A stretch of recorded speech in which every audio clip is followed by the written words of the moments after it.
काल गेलो होतो देवदर्शनासाठी आळंदीला, तर रविवार होता आणि पौर्णिमासुद्धा होती.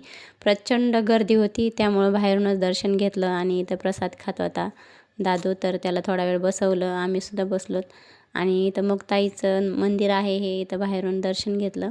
आणि दर्शनासाठी लांबून लोक येतात आणि आम्ही जातो तेही रविवारच्या दिवशी, आणि त्या दिवशी आमचं काही दर्शनच होत नाही. बाहेरसुद्धा एवढी गर्दी होती, तर गर्दी कमी झाल्यानंतर मी त्यांना म्हणत होते माझा फोटो काढा, तर ते व्हिडिओज काढत होते. आणि माझा दादू जिथं जाईल तिथं असं शांत बसणारच नाही, नुसता पळत होता मंदिरात सुद्धा. आणि त्यानंतर माझा दादू इथं नंदीच्या कानात खुशाल ठेव जय बाप्पा असं सांगत होता, पण नंदीला काही सोडतच नव्हता लवकर. त्याला म्हटलं वागा, दुसऱ्यांना पण पाया पडायचं, चल. त्यावेळेस सोडलं आणि आमचे दर्शन झालं. त्यानंतर बाहेर आलोत आणि इथं थोडा वेळ बसलो. तिथं टीका लावण्यासाठी टीका तर लावून घेतला, पण डोक्याची केसच सोडत नव्हता तो लवकर. त्याला वाटलं अजून बी लावतात काय की.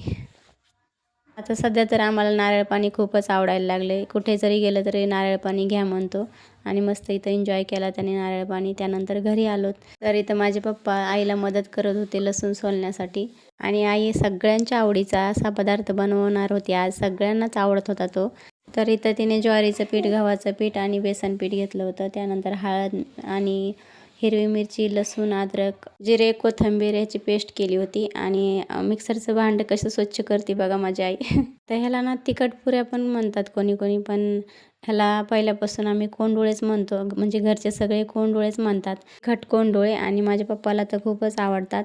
आणि त्या हातावर असं थापून घेतात त्याला, असं बेलनं पोळपाट्यावर लाटून नाही घेत, हातावर थापतात.